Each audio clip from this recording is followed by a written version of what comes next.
জয় জগন্নাথ। পুরী মানেই বাঙালিদের ইমোশন। বহুদিন পর আবারও চলে এসেছি একটা মিনি ব্লগ নিয়ে, তাও আবার পুরী ভ্রমণের। তাহলে চলো এবার বলি আমাদের জার্নিটা কোথা থেকে শুরু হয়েছে। বাড়ি থেকে চলে এসেছি আমরা হাওড়া স্টেশন। হাওড়া স্টেশন থেকে আমাদের ট্রেন ছিল সকাল 6:10-এ। ট্রেনে বসে দুজনে গল্প করতে করতে রওনা দিয়েছি পুরীর উদ্দেশ্যে। না, আমরা দুজনেই শুধু ছিলাম না, সাথে ছিল মা বাবা। কিছুক্ষণের মধ্যেই চলে আসে চা, সাথে ছিল বিস্কিট, হাতে চায়ের কাপ আর সাথে বাইরের সুন্দর ভিউ। দুটো একসাথে উপভোগ করতে করতেই চলে আসলো আমাদের ব্রেকফাস্টে কি কি দিয়েছে সেটা তোমাদেরকে না দেখালে কি করে হয় বলো।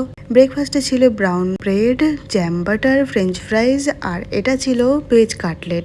সাথে অমলেটও ছিল, সেটা আমরা নিইনি কারণ আমরা ভেজ নিয়েছিলাম। তার কিছুক্ষণের মধ্যে আমাদের লাঞ্চ চলে এসেছে। লাঞ্চেও ছিল ভেজ, পনির, ডাল, রাইস আর রুটি। খেতে খেতে আমরা পুরী স্টেশনে পৌঁছে গেছি। এখন আমাদের নামার পালা। আমরা সকলে একে একে নেমে স্টেশন থেকে নিয়ে নিয়েছি একটা অটো। এবার আমরা রওনা দিয়েছি হোটেলের উদ্দেশ্যে। অবশ্যই কিন্তু অটোটা বার্গেনিং করে আসতে হবে। পৌঁছে গেছি আমরা আমাদের হোটেলে। আমাদের হোটেলের নাম ছিল NRS রয়্যাল প্যালেস। হোটেলের একদম উল্টো দিকেই ছিল সমুদ্র।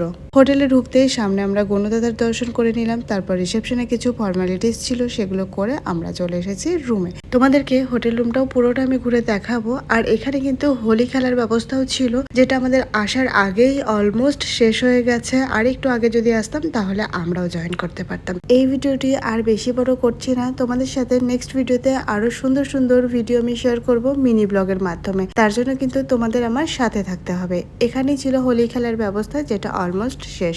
দেখা হচ্ছে আবারও সুন্দর আরো একটি ভিডিওর সাথে। বাই।